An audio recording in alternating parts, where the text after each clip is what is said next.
guys, welcome back to the channel. And today we are going to be reading Charlotte's Web Chapter 6, Summer Days.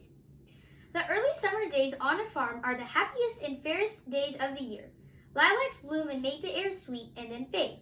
Apple blossoms come with the lilacs and the bees visit around among the apple trees. The days grow warm and soft. School ends and children have time to play and to fish for trouts in the brook. Avery often brought a trout home in his pocket, warm and stiff and ready to be fried for supper. Now that school was over, Fern visited the barn almost every day to sit quietly on her stool. The animals treated her as an equal. The sheep lay calmly at her feet. Around the 1st of July, the workhorses were hitched to the mowing machine, and Mr. Zuckerman climbed into the seat and drove into the field. All morning you could hear the rattle of the machine as it went round and round, while the tall grass fell down behind the cutter bar in long green swathes.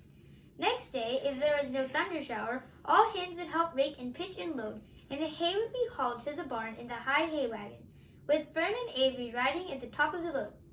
Then the hay would be hoisted, sweet and warm, into the big loft, until the whole barn seemed like a wonderful bed of timothy and clover. It was fine to jump in and perfect to hide it, and sometimes Avery would find a little grass snake in the hay, and would add it to the other things in his pocket. Early summer days are a jubilee time for birds. In the fields, around the house, in the barn, in the woods, in the swamp, everywhere love and songs and nests and eggs.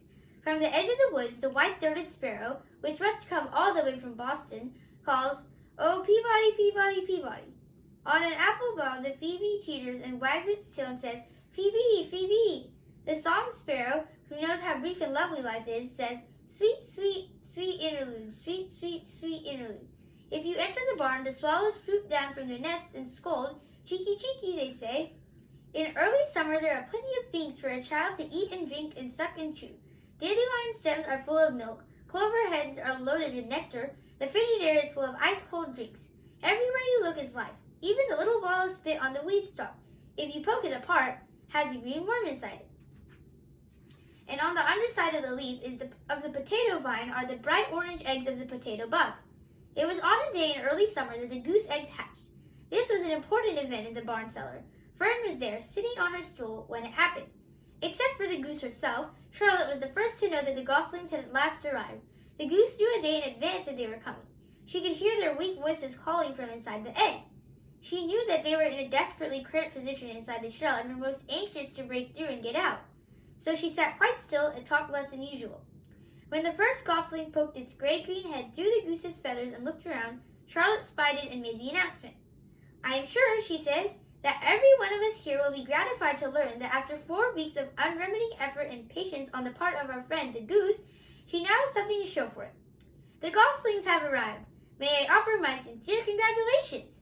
"Thank you, thank you, thank you," said the goose, nodding and bowing shamelessly. "Thank you," said the gander. "Congratulations," shouted Wilbur. "How many goslings are there?" "I can only see one." "There are 7," said the goose. "Fine," said Charlotte. 7 is a lucky number." "Luck had nothing to do with this," said the goose. "It was good management and hard work." At this point, Templeton showed his nose from his hiding place under Wilbur's trunk. He glanced at Fern, then crept cautiously toward the goose, keeping close to the wall. Everyone watched him, for he was not well liked, not trusted. "Look," he began in a sharp voice, "you say you have 7 goslings. There are 8 eggs. What happened to the other egg? Why didn't it hatch?" "It's a dud, I guess," said the goose. "What are you going to do with it?" continued Templeton, his little round beady eyes fixed on the goose. "You can have it," replied the goose. "Roll it away and add it to that nasty collection of yours." Templeton had a habit of picking up unusual objects around the farm and storing them in his home. He saved everything. Certainly, said the gander. "You may have the egg. But I'll tell you one thing, Templeton. If I ever catch you poking your ugly nose around our goslings, I'll give you the worst pounding a rat ever took." And the gander opened his strong wings and beat the air with them to show his power. He was strong and brave. But the truth is, both the goose and the gander were worried about Templeton. And with good reason.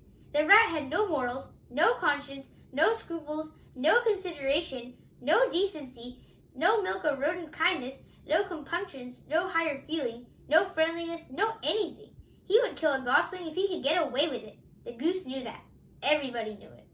With her broad bill, the goose pushed the unhatched egg out of the nest, and the entire company watched in disgust while the rat rolled it away. Even Wilbur, who could eat almost anything, was appalled. Imagine wanting a junky old rotten egg, he muttered. A rat is a rat, said Charlotte. She laughed a tinkling little laugh. But, my friends, if that ancient egg ever breaks, this barn will be untenable. What's that mean? Asked Wilbur. It means nobody will be able to live here on account of the smell. A rotten egg is a regular stink bomb. I won't break it, snarled Templeton. I know what I'm doing. I handle stuff like this all the time. He disappeared into his tunnel, pushing the goose egg in front of him. He pushed and nudged till he succeeded in rolling it to his lair under the trough. That afternoon, when the wind had died down and the barnyard was quiet and warm, the gray goose led her 7 goslings off the nest and out into the world. Mr. Zuckerman spied them when he came with Wilbur's supper. Well, hello there, he said, smiling all over. Let's see. 1, 2, 3, 4, 5, 6, 7. 7 baby geese. Now, isn't that lovely? Thanks for watching. Make sure to like and subscribe.